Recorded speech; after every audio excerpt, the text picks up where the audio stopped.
विजय जी जी जी जी सो योर कमेंट। ऐश्वर्या, जो 2 दिन की बहस हुई है राष्ट्रपति के अभिभाषण पर, मैं समझ रहा था कि एक मजबूत विपक्ष और जो नई लोकसभा की तस्वीर आई है कि एक बहुमत वाली सरकार गठबंधन की, और दूसरी तरफ एक मजबूत विपक्ष 30-40 साल में आया है, तो हमें एक बेहतर डिबेट का मौका मिलेगा, सुनने का मौका मिलेगा, और देश के लिए एक बहुत बड़ी बात होगी।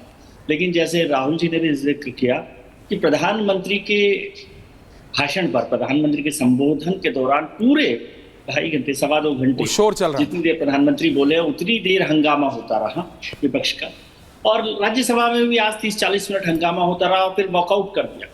ये परंपरा, मतलब इसको संसदीय परंपरा तो नहीं कह सकते, बिल्कुल ठीक नहीं कही जा सकती, और अशोभनीय है कि प्रधानमंत्री को लेकर, प्रधानमंत्री सदन के नेता भी हैं और देश के नेता भी होते हैं, आप उन्हें पसंद करें या ना पसंद करें, और उनके पास एक बड़ा मौका था कि वो सारी चर्चा करते। जिस नीट को लेकर वो अलग से बहस चाहते थे, नीट पर ज्यादा जोर देते। मैं तो समझ रहा था कि विपक्ष जो है अपने कुछ स्पीकर्स को तय करेगा कि वो सिर्फ नीट पर चर्चा करें, कुछ स्पीकर्स को तय करेगा कि वो अग्निवीर पर चर्चा करें, कुछ स्पीकर जो है वो प्रधानमंत्री की दूसरी जो योजनाएं हैं या जिस पर भी वो चर्चा, संविधान पर चर्चा करना चाहते हैं, आरक्षण पर चर्चा करना चाहते हैं, वो करें। वो उस तरह की चर्चा नहीं हो पाई। मुझे लगा कि ये सिर्फ शो ऑफ स्ट्रेंथ होकर रह गया। विपक्ष ने बताया कि हम सरकार में नहीं आए हो, लेकिन हमारे पास 234 सीट है, सावधान रहें, हम तंग करते रहेंगे। रेणु जी your view point, Jagdish ji आ रहा हूं उसके बाद। ओके रेणु जी। और भारतीय जनता पार्टी, प्लीज बात कंप्लीट कीजिए विजय जी। एक सेकंड विजय जी, बात कंप्लीट कर दे। मुझे लगा हो गई कंप्लीट, सॉरी, क्योंकि वो लिंक पे। एक लाइन और बोल रहा हूँ please sorry. Bharatiya Janata party का रवैया ये रहा कि उनके पास 240 सीट आई है, 60 सीटें 63 सीटें कम हो गई हैं, और गठबंधन की सरकार आई है, तो वो एक ज्यादा बेहतर तरीके से, संवेदनशील तरीके से और सरकार को विपक्ष के साथ मिलकर चलाएंगे। लेकिन वो ये बताने में लगे रहे कि हम अब भी कमजोर नहीं हुए। तो ये शो ऑफ स्ट्रेंथ का पूरा वोट ऑफ थैंक्स होकर चला गया, और जो बड़े मुद्दों पर चर्चा होनी चाहिए थी वो नहीं हुई। बल्कि मुझे लग रहा था कि हाउस खत्म हो जाएगा तो भी मतलब जब थैंक्स डिबेट खत्म हो जाएगी तो नीट जैसे विषयों पर चर्चा होगी, वो भी नहीं हुई। ये बहुत ही चिंता वाली बात है। बजट आ रहा है सर, आगे भी ऐसे ही चलने वाला, जुलाई में ही बजट है। रेणु जी जगदीश जी आ रहा हूं। रेणु जी first you ma'am.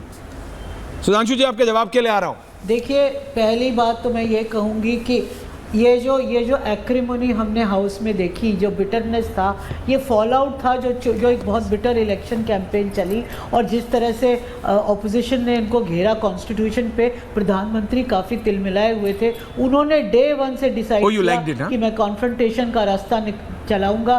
49 years ago जो इमरजेंसी हुई थी, उसके बारे में उन्होंने हाउस में एक बड़ा उसमें माहौल बनाने की कोशिश की, तो उससे जो माहौल था वो पूरी तरह से बिगड़ गया, और राहुल गांधी ने उनको ऑल आउट फ्रंटल अटैक किया। उसके बाद प्रधानमंत्री लग रहा था कि कांग्रेस उनके लिए अब बहुत इंपॉर्टेंट हो गई है। 1.5 घंटा उन्होंने कांग्रेस पे भाषण दिया, तो आपको और तो राहुल गांधी पे जो कहा वो कहा, तो ये इसमें वो चुपचाप बैठते नहीं, ये मैं खुश हूँ नहीं हूँ कोई फर्क नहीं पड़ता उससे।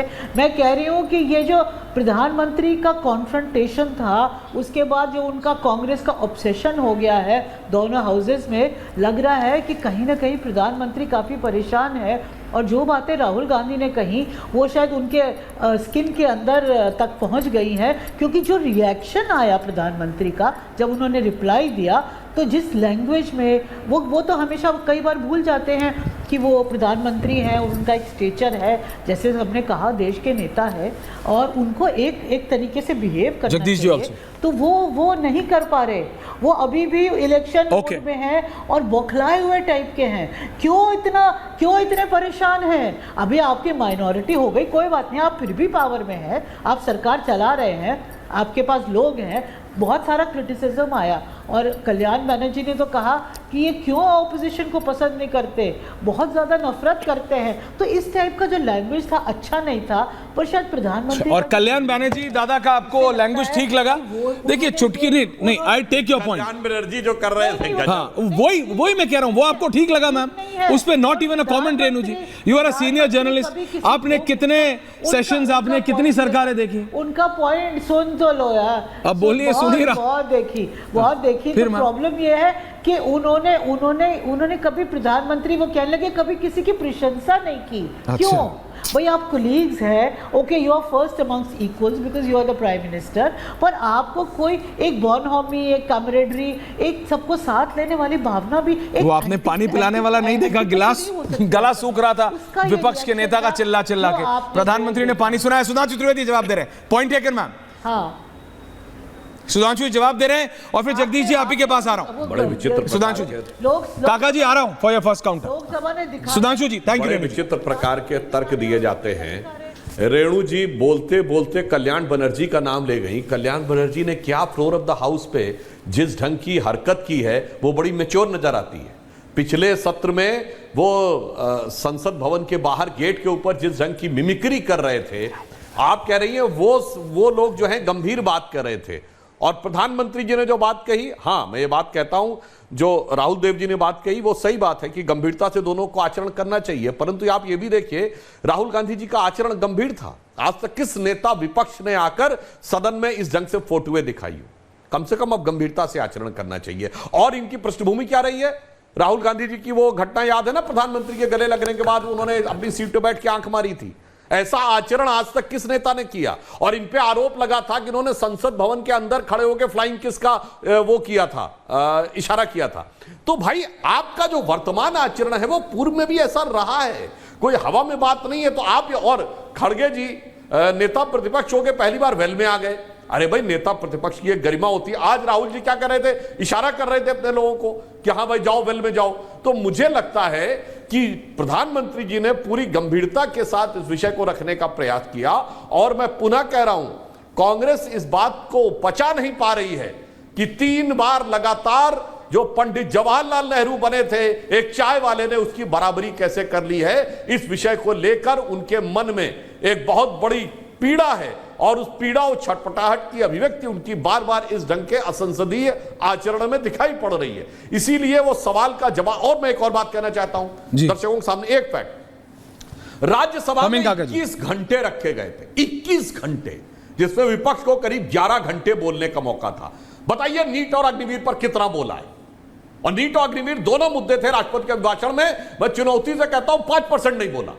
यह होता बवाल उठाना। और फिर क्या करें? नियम 267 के तहत हमें बहस चाहिए। नियम 267 के तहत आज तक 4 दिन बहस हुई है किसी में, और नियम 267 में जवाब देगा संबंधित विभाग का मंत्री, यानी धर्मेंद्र प्रधान जी जवाब देते। यहां जवाब दे रहे प्रधानमंत्री। 21 घंटे बहस चल रही है और उस बहस में आप जिन मुद्दों को लेकर चिल्ला रहे हैं, आप मणिपुर कहते रहे। मणिपुर पे कितना बोला? पूछना चाहता हूं, मणिपुर पे कितना बोला? यानी जब आपको व्यवस्था के तहत बोलने का मौका मिलेगा तो आप नहीं बोलेंगे, और व्यवस्था को भंग करने के लिए, व्यवस्था में अव्यवस्था उत्पन्न करने के लिए आप सदन का प्रयोग करेंगे। स्पष्ट हो गया देश के सामने।